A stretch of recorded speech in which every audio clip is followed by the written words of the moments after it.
Equipment requisition দেওয়ার জন্য সর্বপ্রথম ইনভেন্টরি ম্যানেজমেন্টে ক্লিক করতে হবে। তারপর বাম পাশ থেকে ইনভেন্টরি রিকুইজিশনে ক্লিক করে রিকুইজিশন এই অপশানে ক্লিক করতে হবে। তাহলে ওনাকে এইরকম একটা রিকুইজিশন ফর্মে নিয়ে আসবে রিকুইজিশন ক্রিয়েট করার জন্য।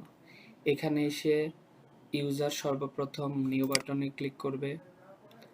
তারপর by default current date show করবে, এক্সপেক্টেড ডেট উনি কয় তারিখের মধ্যে ইকুইপমেন্টটা চাচ্ছে এবং কোন ইউনিট থেকে দিচ্ছে ওই ইউনিট নামটা যে ইউজার ক্রিয়েট করবে রিকুইজিশনটা ওনার ইউনিট নেমটা বা স্টোর নামটা পড়ে যাবে এবং কে প্রিপেয়ার করতেছে ওই বাংলাদেশ ন্যাশনাল জুর আইডি হলে ময়মনসিংহ মানিকগঞ্জ যে ডিস্ট্রিক্টের ইউজার নেম হবে সেটা পড়ে যাবে এবং রিসিভার এই রিকুইজিশনটা কে রিসিভ করতেছে তার নামটা আপনারা এখানে সিলেক্ট করবেন অথবা এখানে হাতে লিখলেও নামটা আপনি লিখতে পারবেন। দেন নিচে এসে আপনাদের এই ডান পাশে অ্যাড বাটনে ক্লিক করবেন। দেন কোন স্টোরের কাছে আপনারা এই ইকুইপমেন্টটা দিচ্ছেন সেই স্টোরের নামটা সিলেক্ট করবেন এবং এখান থেকে আইটেম নেমটা সিলেক্ট করবেন।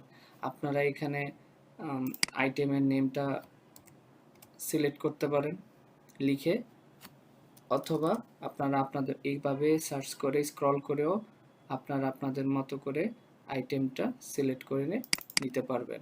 সিলেক্ট করার পর এখানে আসবে, দেন এখানে রিকুইজিশন কোয়ান্টিটিটা আপনারা দিবেন, দিয়ে এখানে একটা সেভ দিবেন। এখানে আপনি মাল্টিপল টাইম অ্যাড করতে পারবেন কতগুলো আপনি রিকুইজিশন দিচ্ছেন, দিয়ে এখানে নামটা দিবেন, দেন হচ্ছে এখানে একটা সেভ দিবেন। সেভ দেওয়ার পর দেখেন অটোমেটিক্যালি একটা রিকুইজিশন নাম্বার সিস্টেম থেকে জেনারেট হবে এবং